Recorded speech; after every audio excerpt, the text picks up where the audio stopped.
Hello world, it's been a while since the last devlog, but I think I finally have something that is log worthy. I'd like to start dark by saying something I realized a long time ago with my first game, and I know is valuable in game development or anything in general. And it's the fact that no one cares. Literally no one. And I don't mean to say that just to be negative or destructive, but the more I understand this to be true, the more I feel empowered. And it's nothing personal, and it actually makes sense. How can someone else care more about something we are passionate about and have personally put in countless of hours of work on?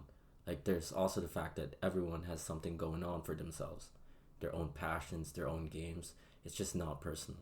I understand why and how it can be taken wrong though, and as per usual, a growth mindset, no matter the circumstance, is the way to go about it. It's better to think of it as our responsibility in a marketing perspective, as in how do we make someone care when no one cares by default. A lot of people or companies are great at marketing, and honestly, you're just as good as me. Probably better actually. I'm still learning, and I'm just happy that I'm trying, which is something you can easily do too if you aren't already. We have the internet. It's never been easier. I just really suck. We have all these social media platforms we can share our passions in for zero money as many times as we want. I guess all I can really say is that for you to stay you once you do start, put out content as much as humanly possible in the free media platforms of your choice.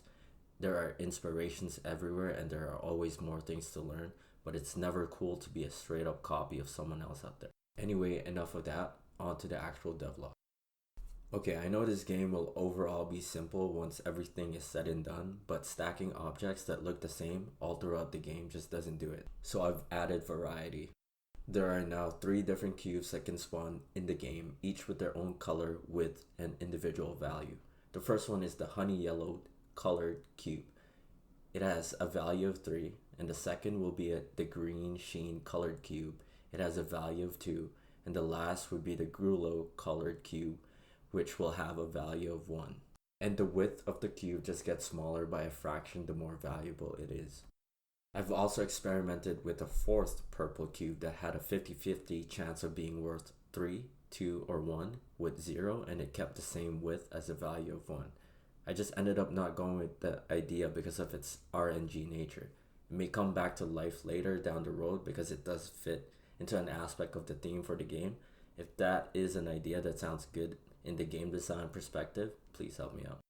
And a minor change I need to mention is that the number of falling object is not random anymore, because I realized that it didn't need to be random, so I will settle for a fixed number that works well. With that said, I've made a system to max the limit of what a player can potentially score by only providing 8 chances of playtime daily, with each chance being that fixed number from what I said earlier that they can score.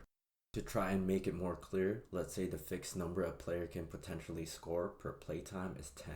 The 8 chances of playtime for the day will allow a max score of 800, 100 times 8, scored for the day. For this current version of the game, however, I have the fixed score set to 80, which would be 80 times 8, so 640. The idea here is that I'm trying to simulate real life working hours into minutes of play, which is why the game will be referring to these play times as hours.